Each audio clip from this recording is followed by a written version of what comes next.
Welcome to Beyond the Surface. On our podcast, we highlight underrepresented voices in architecture. We'll humanize architects by uncovering who they are beyond the surface. Hi, I'm your host, Alex Sanchez, representing the Illinois Tech student chapter of the National Organization of Minority Architects. Today's episode is called Translating Spaces with our guest, Paola Aguirre Serrano. Paola is an urban designer and a partner at Borderless Studio, a design research practice based in Chicago and San Antonio. She received a Bachelor of Architecture from Instituto Superior de Arquitectura y Diseño de Chihuahua and a Master's of Architecture in Urban Design from the Harvard Graduate School of Design. She currently teaches at the GSD, the University of Texas San Antonio, has taught at the School of the Art Institute Chicago, Washington University in St. Louis, and the Eskenazi School of Art, Architecture, and Design in Columbus, Indiana.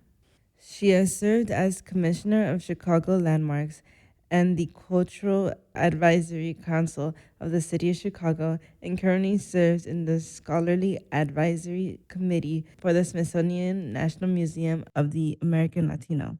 Paola has been acknowledged in the Next City Vanguard's 40 Under 40, Impact Design Hub's 40 Under 40, New City Design 50, who shaped Chicago in 2018 and 2020, Field Foundation Civic Leader for Racial Equity. She has been recognized with the Emerging Planner Award by the American Planning Association, Illinois chapter in 2018, and AIA Chicago's Distinguished Service Award in 2020. The firm has been recognized for the John and Catherine MacArthur Foundation Creative Placemaking Award, Landmarks Illinois Preservation Forward Award, and the Architecture League of New York's 2022 Emerging Voices Award. I appreciate you for being here today. How are you feeling? Feeling energized, and I've been listening a lot of the episodes, so I'm feeling very grateful that you all think of me and Borderless to contribute. We're really glad to have you here. So let's get started. Can you tell us about your background and how that shaped your identity? I'm originally from the border region, from Chihuahua, Mexico. Chihuahua is a city about 250 miles south of El Paso, Texas, which is at the border of New Mexico and Texas. Both of my parents had me when they were very young. They were very, very young parents. So I'm the older sister of four. I have a brother that is 6 years younger than me. So I grew up as a single child for a bit. But then I became quickly an older sister and just kind of shifting that identity of someone that has a larger responsibility in the household. My mother, she was in federal government administration. She was an assistant. She was working in the Ministry of Transportation. And then my father, at the time when we were all in Chihuahua, he was working for the Ford Motor Company. The company just had arrived to Chihuahua, to Mexico, and it was making a lot of ripple effects in terms of investing in big infrastructure, warehousing, manufacturing. So Chihuahua is a northern state of Mexico that has always been distinguished by, manufacturing. So my parents work in very different industries. One is services, the other one is like manufacturing. But I tell this part of the story because my mom, because she was a federal worker, got access to a housing credit. So in Mexico, the concept of housing is a little different, but there's an agency federally that deals with housing, but there's no such thing as public housing, which in the majority in the United States is rental. In Mexico is under the concept of ownership. So my mother gets this credit that every worker, once you get a pay stub, you're paying for some kind of contribution to a larger fund so you can get a credit to acquire a housing eventually. So my mother buys this house. It's called Pie de Casa, which I don't know how to translate. It's like a startup home. Imagine there's a kitchen, there's a living, there's a bedroom, there's a bathroom. That's probably like hotel room size, probably like 400 square feet or so. That's your starter house. And that's a public program. At the time, I'm not aware of any of these things, but now that I reflect on them, I'm like, oh, that's interesting. So I grew up in social housing. These programs were very new in the 80s in Chihuahua. It was really interesting growing up in a neighborhood that was developed in that way, right? There were all the houses looked the same. It's kind of like a cookie cutter strategy, but they're all single family, right? It's like every house is in a lot. So I reflect often about that way of living and how I was not aware of the things I did not have access to. So that was very interesting. So My parents worked all the time, and I was the caretaker of my brother, right? So that's where like the all unraveling of I have this responsibility when I'm very young and I have to take care of my sibling. And not only I don't get access to physical resources, such as like we didn't have a park to go to, like I didn't go to school in my neighborhood. I'll explain that in a moment. And I also didn't have time to go to and do, after school activities. Like it was go to school, come back, take care of your brother, do your homework. That's it, right? So my life was very constrained and like built around my household. It enabled me to be very creative. I will remember when my parents decided to expand our home. So my dad had plans to expand our home to the second floor. He did all the drawings and he figured out like how it was going to be built. He did all the construction work. It took months and months because it was self-constructed. But I remember the second floor was unfinished for years because resources come at different paces. And I would go to what was going to be my room, which was an unfinished room. It wasn't conditioned, and I would start creating furnishing. So I would assemble things to put a table or some kind of living space. So there was a lot of room for creativity. And I think those are the moments that I reflect now about. I did not have a lot of resources, but that kind of led to me think creatively about what I had in front of me. So that's kind of one part of my identity. I feel this idea of being resourceful and being an older sister, a caretaker. The other one is being in a city that is in the border. Some of the family trips, we would go to El Paso to do some shopping because that's where you get the good quality goods. And it was a whole adventure, right? Like being in this relationship, the crossing, it was a whole experience. And I think growing in that dynamic, you start learning very quickly. There are very strict boundaries about the way that people can move or what is the requirements of documentation that you need to have in place in order to move around a territory.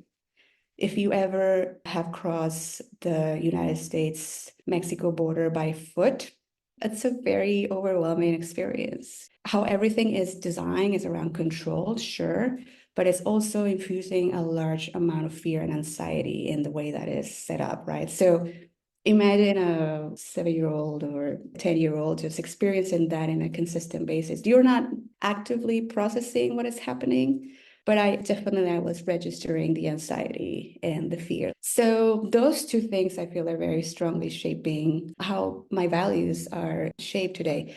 But the other thing is that in this relationship so close to the border, my grandfather, he was coming back and forth between California and Chihuahua. He was part of the Braceros program, which is the agricultural workers program that I think he started being part of it in the 70s. So in our family, there was this like absence, in my paternal families, there was this absence of my grandfather because he was never there. He was just working and sending money back. And, that was the dynamic. But then that kind of influenced my dad. So my dad wanted to explore opportunities, and he had a friend of a friend that said, why don't you come and try and come to the United States for work? There's always this narrative about there's a better opportunity here, there's a better life, the pay is better, and those are not untrue, but also they come with a lot of nuances. So he moved to Las Vegas, Nevada in 89. And he said, let's try it as a family. So I was pulled out of elementary school in my first year. And I think I made it to my first month of class in Chihuahua. And then we're all moving to Las Vegas. Like, okay, I was starting to know how to read, how to write, how to do math. And all of a sudden, I was in this new environment in a new school in a different city with a different language. So it was a shock to the system. There was no such thing as bilingual programs. I was just thrown in a classroom where I had no idea what everyone's saying around me. I get emotional about this. For weeks, I was in a corner drawing because that was my way of communicating, right? And that is very impactful, right? Again, thinking creatively, like, okay, I can communicate through drawing and then writing and then speaking. I think that was the last thing that I was able to pick up. There were some students that were Latino backgrounds, so I was able to kind of also learn through the translation, like the Spanish and the English. So that was a very interesting processing period of a lot of new information, but also out of necessity, right? I had to learn English as fast as possible in order to feel integrated into a new environment. So that's very stressful. If you think of a 6-year-old of a 70, that's very stressful. But the silver lining today is that I learned English very young. And I go back to this, moment in time that really was a milestone in my development. So I feel like those three things are incredibly impactful in the way that I tend to navigate the world. And always one of the things that I'm very proud about, and I bring that to my personal and my professional work, like I'm very adaptable and very flexible because guess what? I had to be from very early stages of my life. I had to adapt to timeframes, to languages, to spaces. We only spent 1 year in Las Vegas. My mother hated it. She's like, this is an environment I don't feel I belong. So we went back to Chihuahua. My parents ended up splitting. And I spent the later 20 years or 15 years just going back between Las Vegas and Chihuahua. My dad will come and pick us up and we will drive 14 hours, or I can't remember exactly, but from Chihuahua to Las Vegas, back and forth, multiple times a year sometimes. And I know that route like the palm of my hand. I remember, I was just watching for hours the landscape and I loved it. And sunsets and sunrises and all these things. So a lot of movement, a lot of need for adapting, and a lot of just being taken care of by both of my parents in the way that they thought they should, right? So one of the decisions that my parents made very early was they didn't really think public schools were the quality that they wanted. So the very big investment that they made throughout all my life was paid for private education. There was a public school a couple of blocks from where we lived, but I went to a Catholic school that was probably like a 20-minute bus ride. So it's not that I had friends after school to go and play with, like as neighbors. My mother actually preferred that I wouldn't interact with our neighbors because she thought they had different values, right? So there were all these sorts of like curating and kind of framing my experience as a child that I don't often talk about, but they're very influential in the way that I think about, design and practice today. High school was a big transition because I went from private school to a public school. That was the only public school. 3 years of high school, and I was coming from a 20 people classroom where you get the luxury of attention. And then all of a sudden I'm in this classroom with 60 people and they're like, 10 classrooms, right? So you all of a sudden you're talking about a class of 600 people, and I'm like, what is happening? But it was a fun time. I expanded my horizons very, very quickly. I became involved with, student groups and doing activities. So those were things that I didn't really have available in like a smaller Catholic school, but in high school really revealed these opportunities for belonging through student groups because I didn't have to care for my brother anymore. So I had all this time back, right? So it was very interesting, that transition. You had so many unique experiences as a child. I think it's kind of crazy to imagine someone traveling constantly from country to country. It's different than living in like two cities in the same country versus two cities in two different countries. I really liked what you said about always knowing how to adapt to places because even though you knew them, it's like you memorized the road to the routine of it all. And now you're able to easily adapt to different routines in your life. Another thing that I really like that you said is you talked about the experience as a sibling. I'm also an older sibling too, so I can relate to some of the stuff that you were talking about. The way that you had to take care of your brother and had to almost like put some stuff on hold to be able to fulfill responsibilities in your household, that is not talked about enough. You did mention while you were taking care of your brother and making all these trips, you really connected to your creativity and drawing and art. So, can you talk about how you took that and went into architecture? Yeah, I feel like I'm always very curious and I'm a maker. I have to be making things all the time. As I mentioned, as someone that had to fulfill a responsibility and try to basically entertain myself, right, in the best way that I could, I had to be inventing ways of doing that. So the invention muscle is constantly active. I don't know. I don't think I have a dramatic story about connecting with architecture other than my mother was dating this architect at some point.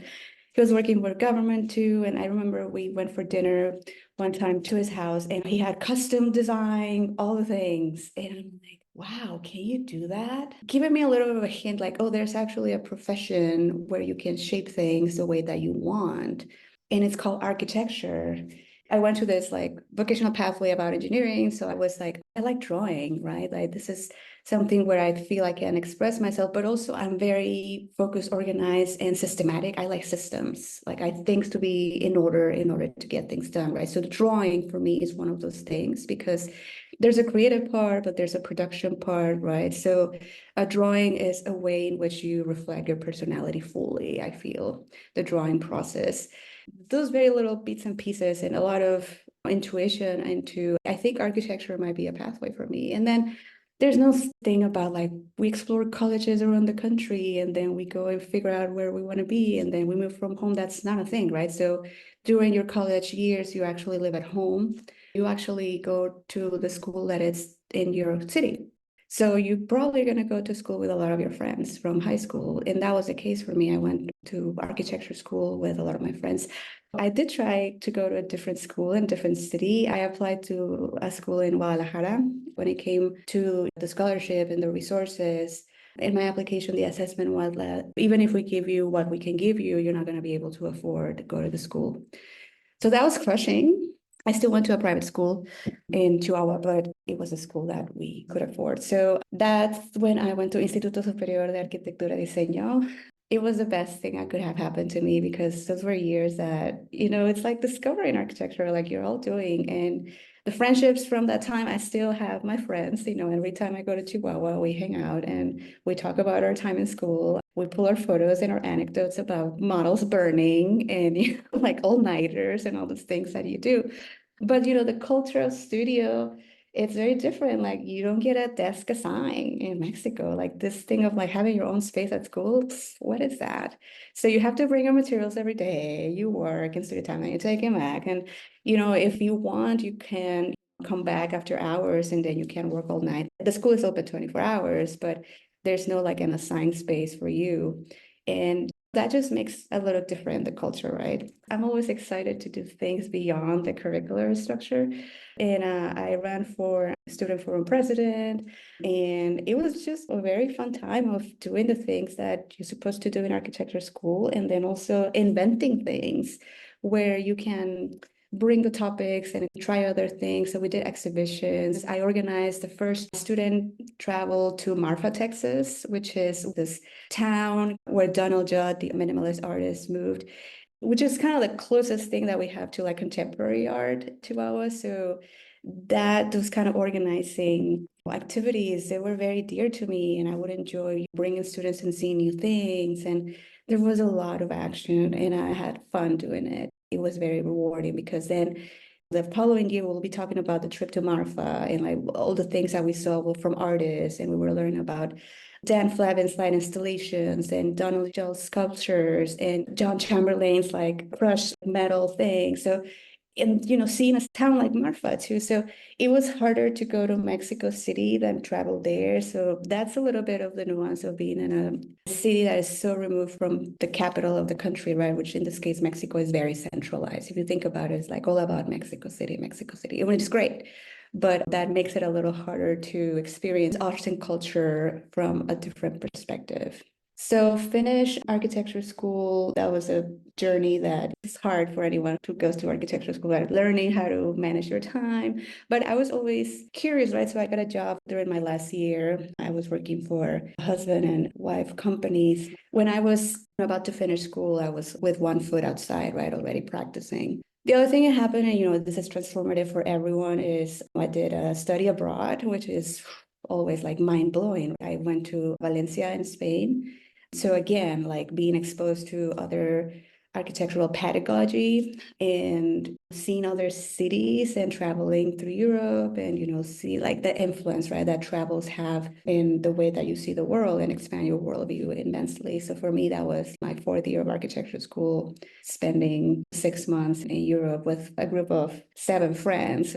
I think for me, what drew me to architecture, I want to say like a incremental growth of interest for a profession that I don't think I knew enough about. My intuition told me like I can make a living out of this. It has the creative part, it has the technical part, but it wasn't until I graduated and I had this opportunity to work with this small firm that I had a job offer in the Municipal Planning Institute. So I shift gears very early in my career to be part of urban planning efforts. I was hired by this young agency of municipal like city planning right after architecture school and spent 3 years with them learning how to be a planner with no training. In Mexico, there's not a lot of urban planning programs. So by default, the planning gets done by architects, which I don't think is the greatest thing to do. But that's the reality. At the time this was happening, I had the opportunity to work with an urbanist. So I was learning from someone about city planning and how not equipped at all I was to perform that job. So half of my days were researching and like reading plans from other places. So I could have a sense of how to do my job in a meaningful way. I was tasked with being the coordinator for the 2030 plan of the city. That was not a small endeavor. I mean, I was not alone, I was part of a team, but my job was coordinating all the parts. I'd never taken a course in project administration or project management or city planning. So I was literally like researching. I think I got hired because my boss and a professor, they were really good friends, and the trust, that's the conversation that has come up and the influences and the connecting people. I think something that I tell a lot of my students, like I've never applied for a job. There's always this transitions that have happened in my career because people say, oh, you should meet Paola. She's doing this or she's good at that, you should hire her. So like that's very interesting to think about. So always thinking of what are the connections between architecture and other kind of spheres of practice. That's what basically Borderless is about, right? And it doesn't come from nowhere. It comes from this notion of like, I was in this first assignment as an urban planner without feeling I had the tools, and then I had to be resourceful, therefore draw from other disciplines by necessity, right, of doing a good job. I remember one of my first aha moments during that experience in planning was talking to a city councilor. We were like halfway through the plan, like a year before the plan was submitted for approval.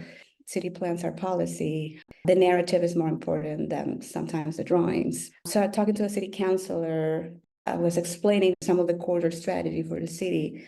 I couldn't communicate it, right? I didn't know how. And I'm like showing him this drawing because like, don't you see the drawing? It is here. It's like, it's this line, and then it has this buffer, and then it means like all this buildings around it get influenced by this zoning allocation. And he's like, you need to write it down. I don't understand this drawing. You need to put that in narrative. And I'm like, okay.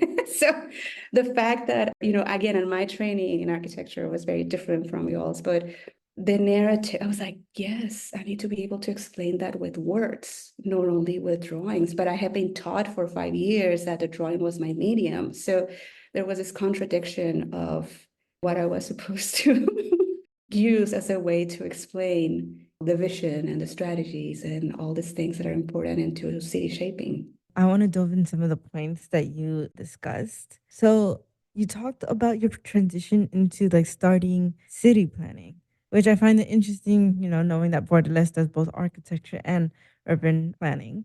You talked about traveling to different cities. Of course, we already know that you traveled a lot through Chihuahua and you traveled to Vegas, but you also went to Spain, you went to other parts of Mexico. You saw all these cities. And when you started with urban planning, you talked about gaining all these experiences and looking at all these cities and trying to understand them, trying to explain them, trying to like translate them. And I find it interesting how you connected that to being able to translate these drawings verbally. That's a really big skill to have. Some people only know how to communicate things through drawings. And I feel like you really had to learn how to communicate with people who weren't just in architecture. Because when you entered urban design, you're also entering a realm where you're going to be dealing with people who aren't architects and who don't know as much about architecture. I've heard that in many different cities. Like, not everybody who designs cities are architects, right? So I think that communication skill was very vital for the realm that you were starting to go into. Now, I do want to talk about your move to the GSD for urban design. It involved a lot of transitions. So, can you talk about the experience and how that influenced you? Oh, yeah. So that was after this experience in planning, I felt I don't have the tools as much as I wanted. I felt I needed to get some training, right? So I applied to the Harvard School of Design. I had met this professor who came to do a study in Chihuahua, and we stayed connected. He encouraged me to think about it. And that's where Alex Krieger, who I'm still very much in touch with, he was the chair of the department at a time of urban design and planning. But the way that he led the study in Chihuahua about the river, it was really incredible to see, that perspective around shaping spaces at a larger scale, right? Like we call it public realm, we call it landscape, we kind of like, there were these other layers that were so interesting. So I did know I wanted to continue my studies. I did know I wanted to continue my education.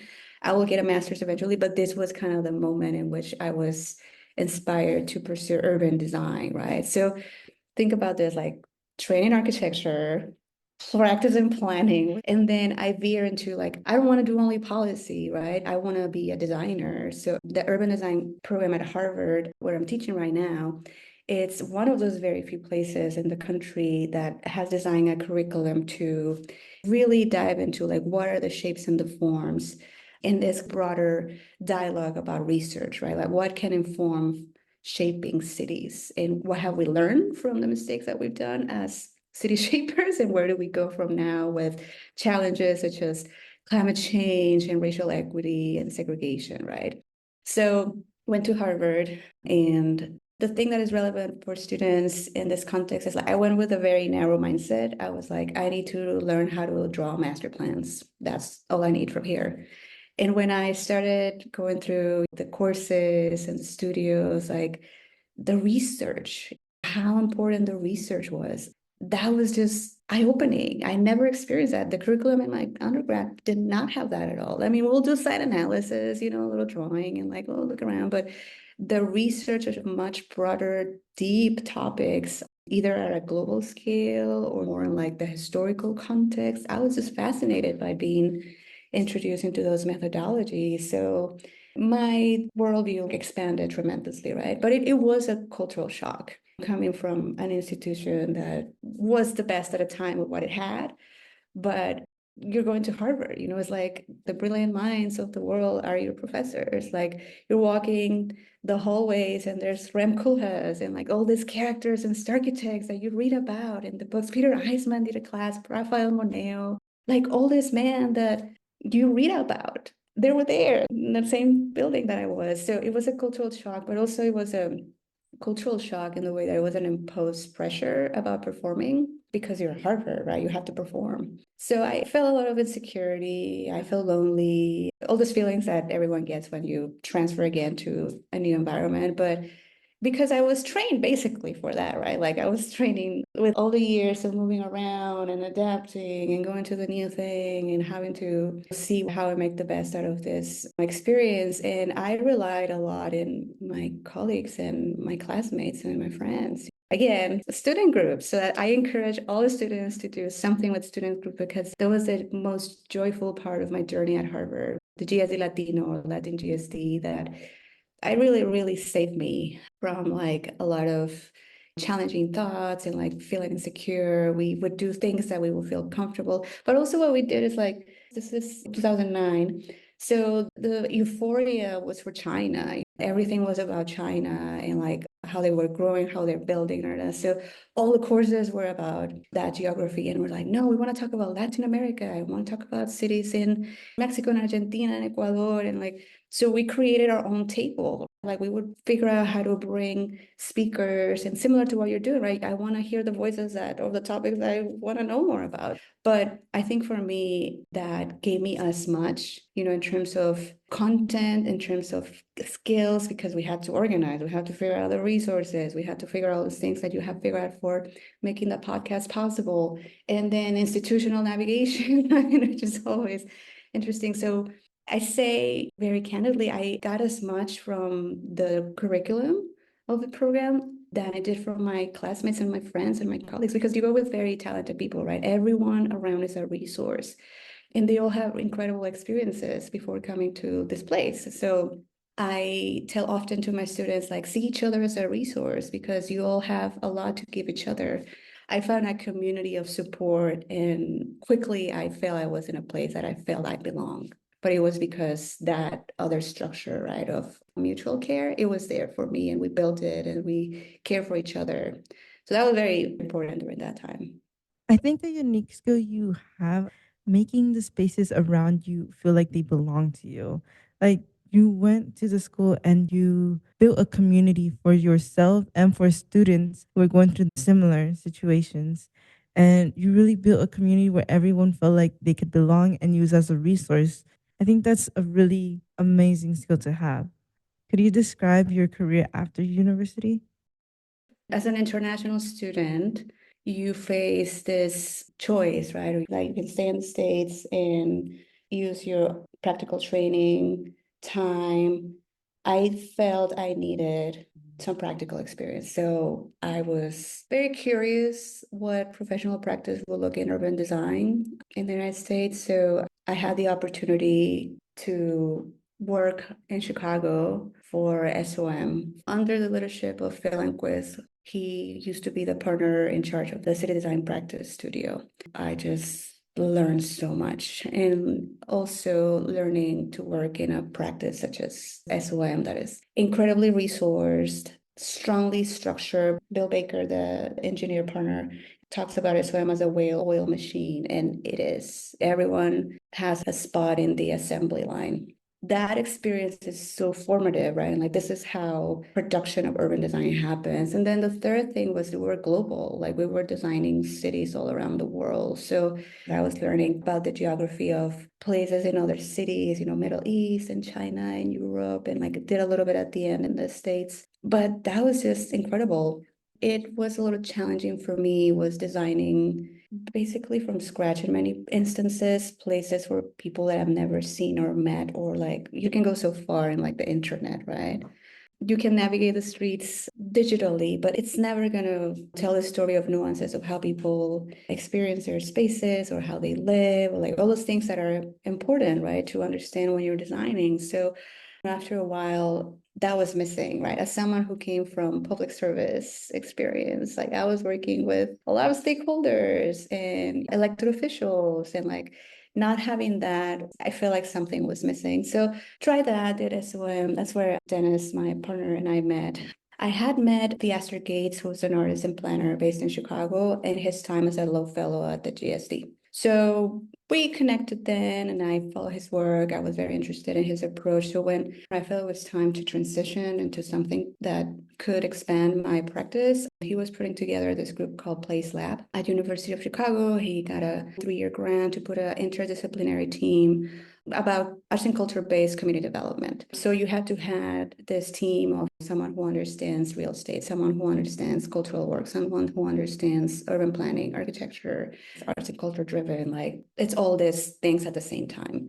It was like going from 30,000 feet above the ground, planning cities elsewhere, to like working every day on the ground in the south side of Chicago and between Washington Park and Grand Crossing, where his foundation is. So learning about this, I had been 3 years in Chicago and never really came to mind that there were all these inequities happening in a couple of miles south of where I was living. So having to travel to work every day to the south side for me was just a revealing experience, right? Like why I always feel this way, like why is not everyone working on this because of the scale of the issue, right? So that was something that really shaped this part of being more interested in working with artists and network with artists. So from 30,000 feet to working on the ground every day, it was a little challenging to work. And then that's when Borderless starts as an idea, right? Is there anything in the middle, like where I can think creatively, about these big ideas long term that have a ripple effect, but also they can be actionable. How research can be actionable, how ideas can be actionable. I want to work with communities. I want to build things. I want to design processes, but also shape spaces. So all these things inspired Borderless, which was founded in 2016. I feel like it's pretty cool to hear some of the things that you learned at SOM, but I really, really liked how you talked about not realizing some of the inequalities within Chicago, like within the city that you were in. And it kind of shows how urban planning works differently at a firm like SOM than some of the stuff that you wanted to do. Because you talked about how people lived, and of course, you said research will only get you so far. You're not able to really see how people experience the city other than most of the research and the plans and Google Earth. And you talked about when you went down to certain areas in Chicago, you were finally able to see how people experience a city. I think that's what changed a lot of your view on urban design, if I'm not mistaken. So, can you talk a little bit about how Borderless was formed and how you put those beliefs in practice? Borderless was founded in 2016 with two main goals. One is connecting communities with design processes, and this idea of cultivating collaborative design agency. And that's just a fancy way of saying we're enthusiastic about design, but also we think our power as designers can do more for our communities if we work collectively. So the ethos of Borderless is working across scales. Dennis, my partner, he leads the architectural practice. He has over 15 years of experience in all sorts of projects, right? So he brings that expertise to our clients, our partners, and our projects. And I bring all these experiences from urban design, urban planning, community organizing, placemaking. So there's this horizontal playfield, if you will, to practice our values.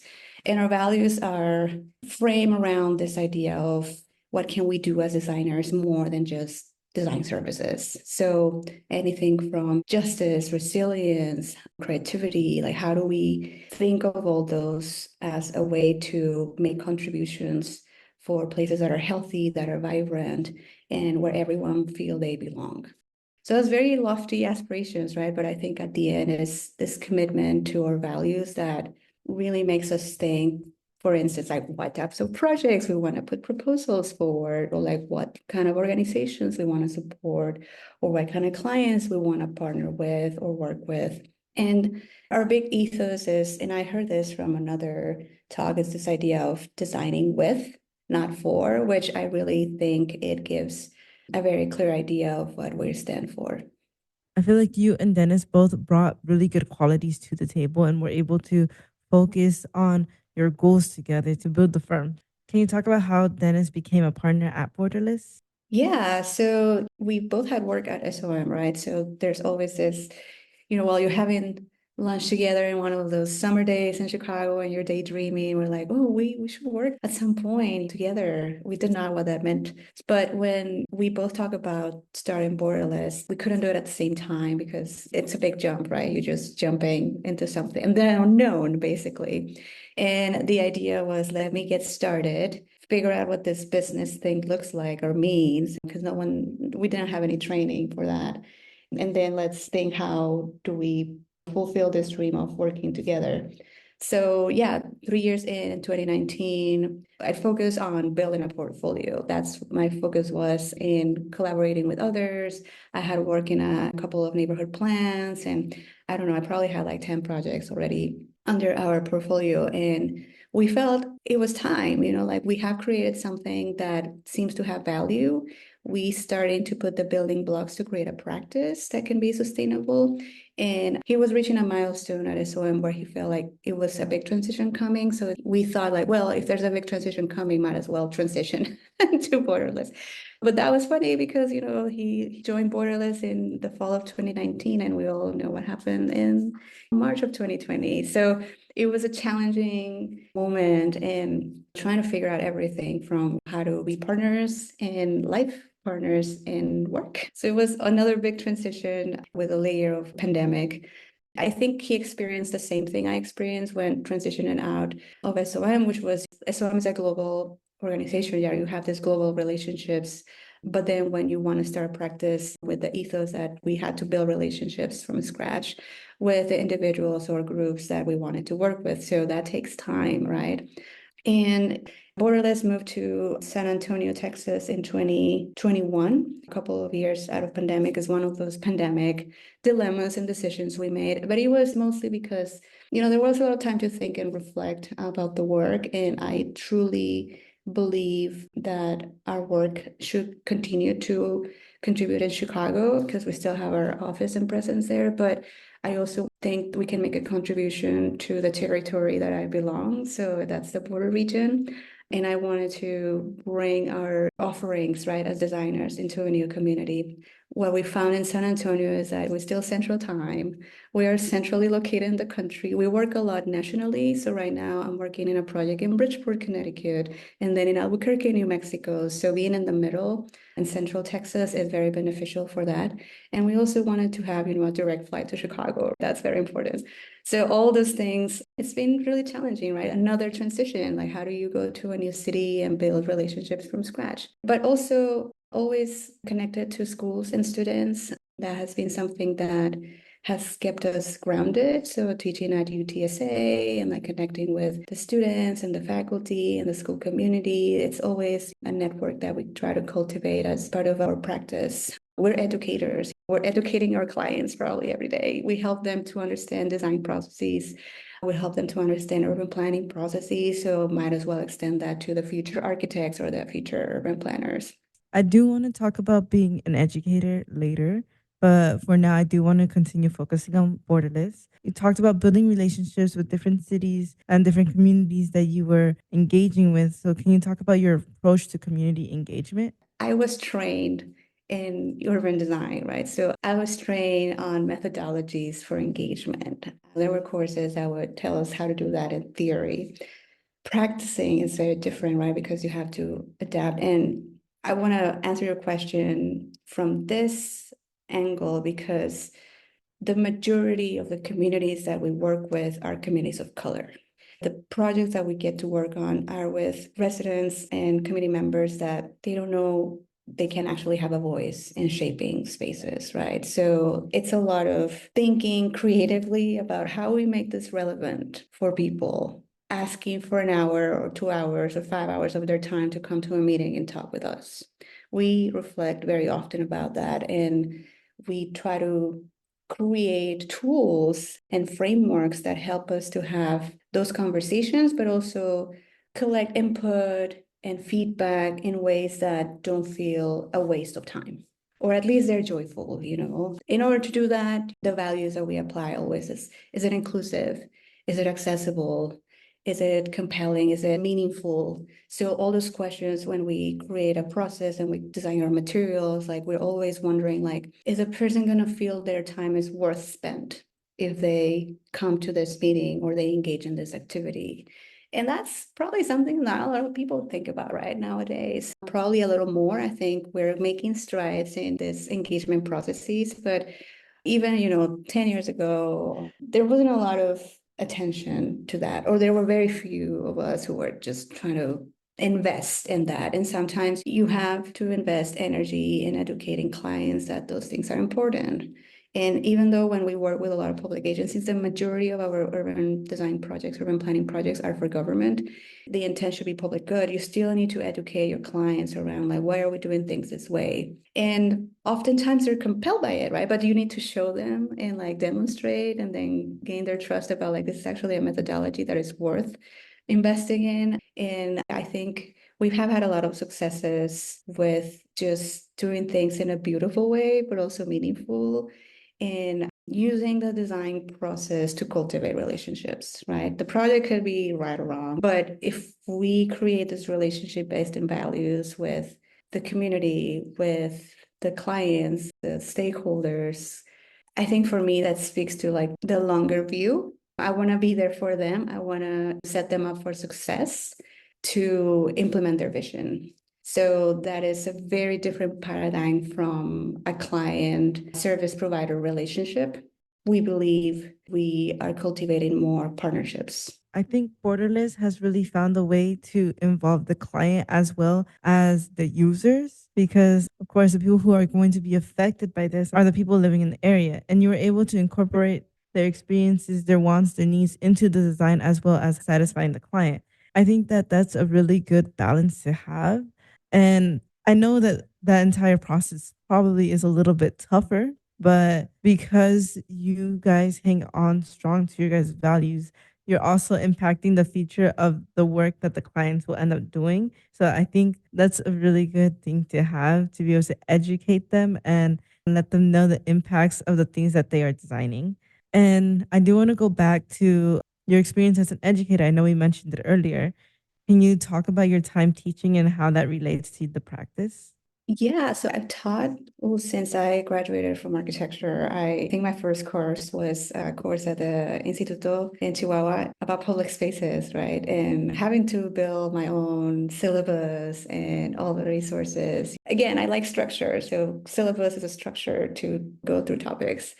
When Borderless was founded, I had a couple of projects that I was working on, but there was this opportunity to work with ArchiWorks at the time in their social impact certificate program. So I had the opportunity to do that, shape curriculum a little, but thinking of how do you bring to pedagogy this type of topics, right? And then opportunities started to connect to teaching. So Anne Louis, who was in this podcast, she connected me at the time. She was teaching at the School of the Art Institute. We're both like young practitioners trying to figure out. And that's how I got the opportunity to connect with Jonathan Salamans, who at the time was the director of the program, started teaching at SAIC, stayed there for 4 years, but that was architecture program.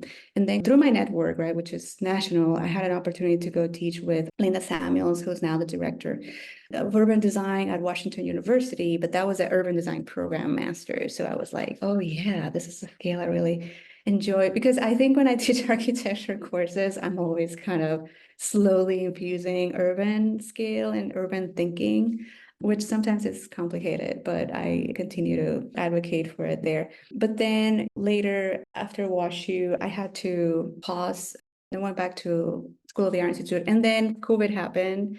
And I really feel the most respect for all my educator colleagues that endure COVID teaching time, because I couldn't do it. I just took a break. I'm like, the students are not going to get the best of me, so might as well just give the opportunity to others. So I stopped teaching and then resumed teaching when we moved to San Antonio. So been teaching at UTSA, architecture program, the opportunity to teach urban design again at the GSD. It feels really strange to be coming back to the program that you graduated from. And, things have changed, the world has changed, and trying to reflect on the things that I've learned in these years of practice.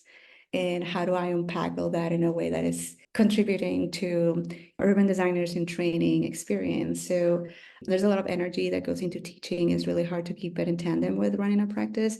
But things that I appreciate are, one, the energy that students have, all the possibilities, and really trying to contribute to young designers to think beyond and like what happens, or what is the impact of the project? Well, like think about the consequences, right? The impact that these decisions that are you making in this piece of land can have in a positive or in like not a very positive way, right? So like thinking beyond the property line.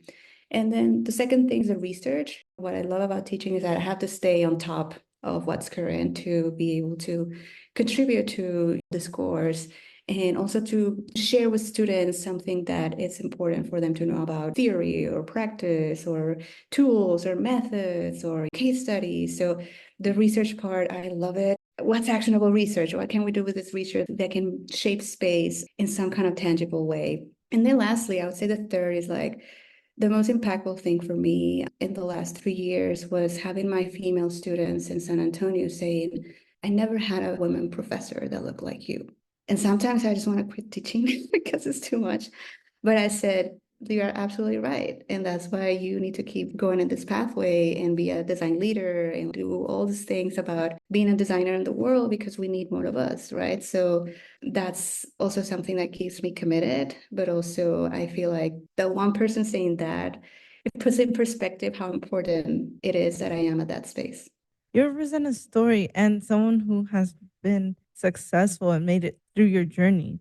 My first time meeting somebody who looked like me, especially coming from Vegas, I don't know that many architects. So I pretty much had like no knowledge. And of course, when you first enter architecture, the first thing you're confronted with is like the history of architecture. And you get all these names of cool people and all the amazing work they did. And then there's a moment that you sit down and realize, wait, where are the women? Where are the people of color? And you have to like literally find them and search them up and try to delve into their work and try to understand where they fall in history. And the first thing you like when you're moving to a new city, you're moving to go to school. And since that's very common in the US, you always try to find something that reminds you of home. Always trying to find something that reminds you of where you come from, something you could relate to, or if you don't come from a household that has people that went to college, then you try to find somebody who looks like you, who has gone through those experiences. So that representation is very impactful for students because we don't grow up seeing people in our dream jobs. And knowing about that, what advice would you give to young designers? Yeah, I've been listening to a lot of the other guests, but the pitch that I'm doing recently is try to equip yourself with different experiences, right? And that can look very different for the choices that all students are making when, like, where do I take an internship? Where do I go on volunteer? How do I connect with the community around? And the pitch that I'm making lately, and only because it was such an important part of my DNA as a designer and this commitment to public service, is try to work with government agencies. I hear two things from students all the time, and it's fascinating that they have all these ambitions. Like some of them want to go practice in an office, or some of them want to go teaching. And I'm like, there's this entire sector called public sector that needs you because architects have no representation where a lot of decisions are being made. By the time the projects come to architects, all the decisions have been made. Well, 90% of them. And I think it's a missed opportunity, or let's put it in the kind of positive side, it's a big opportunity for designers to bring the design thinking and the design expertise and skill into a sphere of a lot of influence. You know, our cities are still very much shaped by public funding. And I think those stories are obscure, like people who go outside of architectural traditional practice get like, oh, you're on this other bucket, right? Architecture is a field in which you can practice in many different ways. The standard that we have right now that is imposed and can be redesigned is this idea you only go and work with an office, which could be maybe, right? There's so many rules for architects, right? But there's this other world of public sphere and influence that I think it's very untapped. So I would say, just to recap, my advice to young designers is get out of your comfort zone. It's scary, it's not easy because we like being in spaces where we feel safe and we can implement the skills that we know, but take some risks. Being young is about taking risks and get on spaces that are out of your comfort zone because those will push you into either connecting with new knowledge, but also making contributions in spaces where design is not represented. No one's thinking about design whatsoever, and you will bring that. So that's a very big advocacy piece that I'm doing right now. And there's a lot of jobs, so many jobs. We just don't curate them on advertisement and search for them in ways that are appealing and compelling to students. If you go to like career fairs, it's a lot of the same. But like what happens if, Department of Housing comes to IIT career fair or Department of Transportation, there are architects there. What happens often is that people who get in those jobs, like they go to offices first and they kind of veer after some years of practice, but you can start a career in government and then you don't have to like it. That's the fun part, right? That you can try it for a few years, learn from it, and then kind of recalibrate. I feel like this idea of Career is also very problematic for me. I would advise everyone challenge the idea of career. Talk about practice. Think about practice because a practice you can shape it, right? Take what you need with the task at hand that you have at the moment. Sometimes you'll be working with government, sometimes with a civic institution, sometimes with private firms, but build a practice, not a career. That's very good advice. Some of the stuff you said is actually some of the goals that we've been trying to do as a podcast. We've been trying to really expose students to the other possibilities where a practice could take you. Architecture is like a pathway that has so many ways you can go. You don't have to be a licensed architect, which is, the traditional path. You could be an urban designer, you can be a landscape architect, you could be interiors. And it doesn't even have to be that close. Like you said, there's places that hire architects inside government agencies and smaller businesses or construction. There's so many places you can go and so many things you can do that are even further. So I think that's very good advice. And I think that, again, it aligns a lot with the stuff that we've been trying to do as a podcast. But since we are closing in, I want to ask our last question. What are your future plans? Thank you. That's a great question. I had to think about that very hard this morning. But two things come to mind. This restarting a practice and moving, it comes with challenges, right? Like, how do you build a practice in multiple places? So, goal one or one of the plans is grow a practice. A few years in now in the practice, now we feel like a team, right? It takes a while.